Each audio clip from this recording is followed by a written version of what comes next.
નામની આત્મા અને અહીં દેવધામ આવી કેટલું પડી ગયા? આ મારો છોકરો, આ મારી પત્ની, આ મારો દાદો, આ મારો દાદી, આ મારો સગા સંબંધી, આ મારું ઘર, આ પેલાનું, આ ખેતર મારું, હું ભણેલો, હું હોશિયાર, હું કાળો, હું ગોરો, આમ થઈ ગયું. આ દુનિયાના મેળામાં ભૂલી છે કઈ આપણે પરમ રાજી આજ ના પડી. આપણા છોકરાને આપણે ના પાડી એવી રીતે રાજીએ આપણને ના પાડી કે તમે પરમધામમાં આરામથી રહો.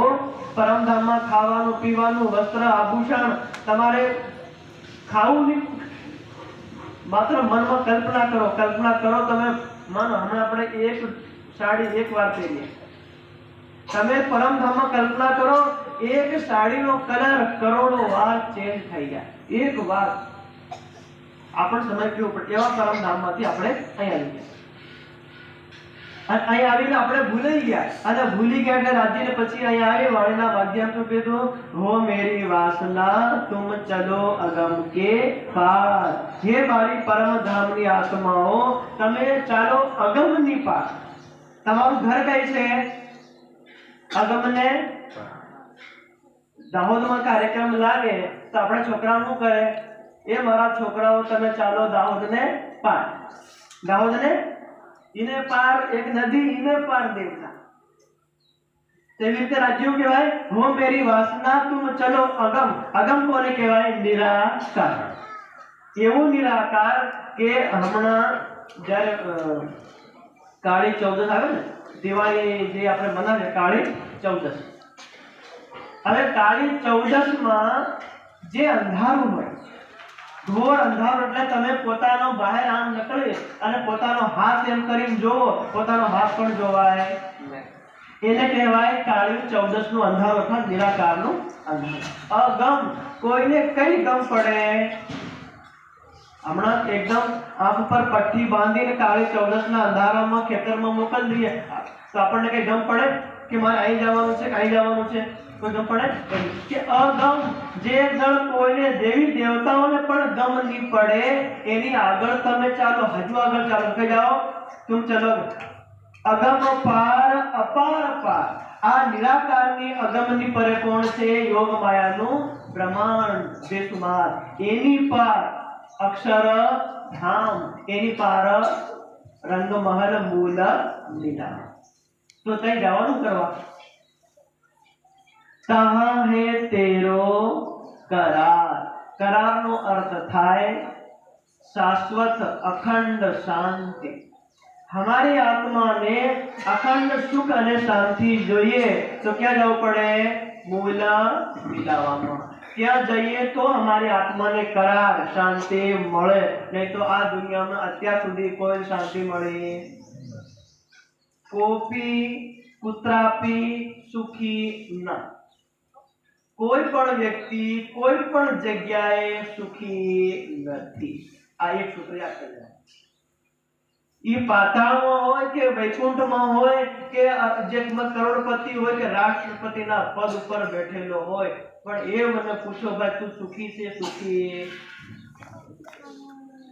હમણાં આપણને લાગે કે ભાઈ હું નવા વસ્ત્ર પહેરલું હું સુખી થઈ જાઉં, પણ વસ્ત્રનું સુખ.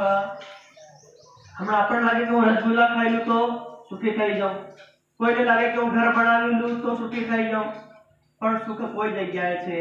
કુત્રાપી કોઈ પણ જગ્યાએ સુખ નથી. તો સુખ ક્યાં આગળ છે? રાજ્યના ચરણોમાં, રાજ્યના સ્વરૂપમાં, ત્યાં આગળ છે. એટલે વાણીમાં કીધું તહાં હે તેરા કરાર. આત્માને અખંડ સુખ મળી શકે તો ક્યાં જવું પડે? પરમ ધામ, જ્યાંથી આપણે આયા.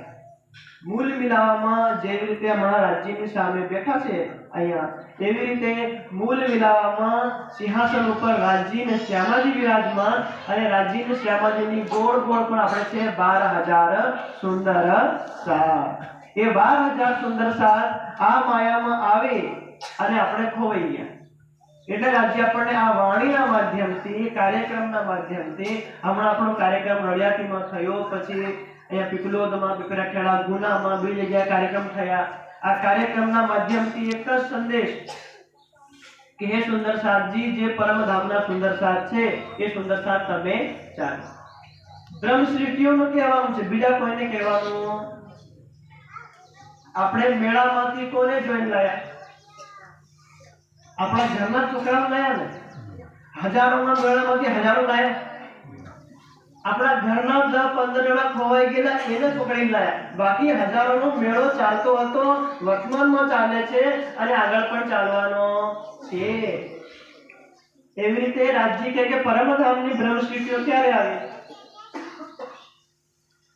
રૂ અલ્લાહ મિસલ ગાજીઓ મોમિન ઉતરે તબ. વિક્રમ સંવત 1638 માં પરમધામની 12,000 સખીઓ આ ભારતની ધરતી ઉપર કોઈ પુરુષ અને કોઈ મહિલાઓની અંદર પ્રકટ થઈ. ક્યારે? વિક્રમ સંવત 1638 માં. બરાબર. હમણાં સંવત કયું ચાલે? વિક્રમ સંવત 2081. 2000 તેનો ગણના કરનો કે 2081 માંથી તમે વિક્રમ સંવત 1638 ઓછા કર દો તો કેટલું થાય? મોબાઈલ વાળા કર દો ફટાફટ. એટલો સમય આપણને અહીં થઈ ગયો. પરમધામથી આપણે આયા તો લગભગ 442-43 વર્ષ થઈ જશે. કેટલા? 400 ને કરજો પછી માર રોકે કરવું પડે. 2081 માઈનસ 1638 કરો. એમાં જે બચે એમાં થઈ જાય આપણે પરમધામથી અહીંયા આવવાનો સમય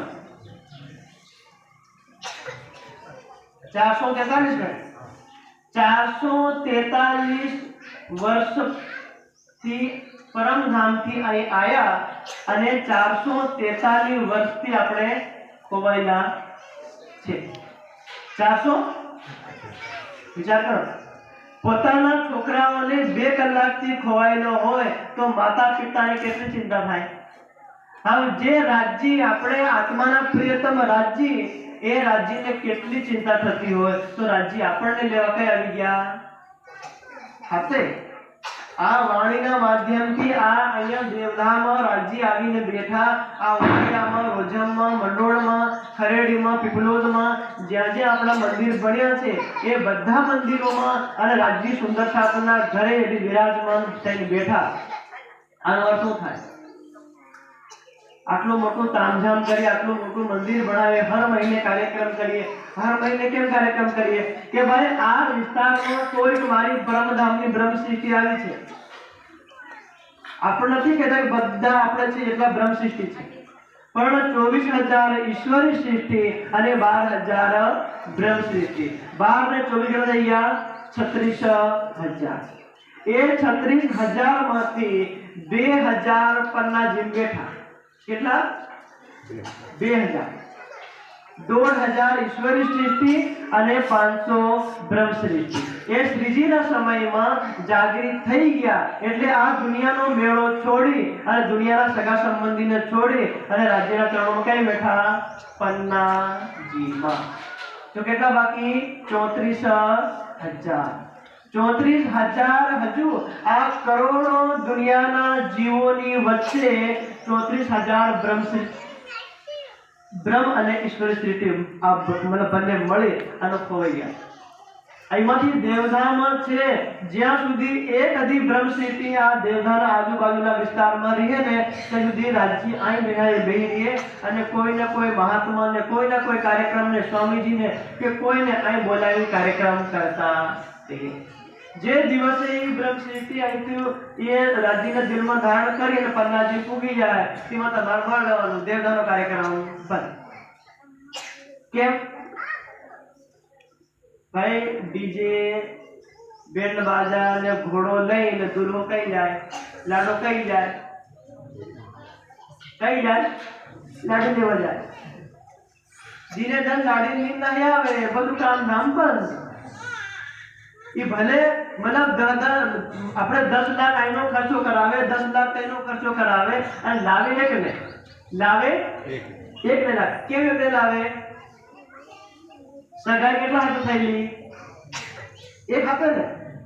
એવી રીતે આપણે રાજ્યની સમાન શું છે? પ્રેમની સગાઈ, પ્રેમનો સંબંધ. તો રાજ્ય આવે એ આટલું મોટું મંદિર બનાવે કે ખરડી બનાવે કે જે આપણે જ્ઞાનપીઠ બનાવે, ગમે તે કરોડો રૂપિયાનું મંદિર બનાવે, પણ લાવવાના કેટલા લે? એક વખત જ જાવ.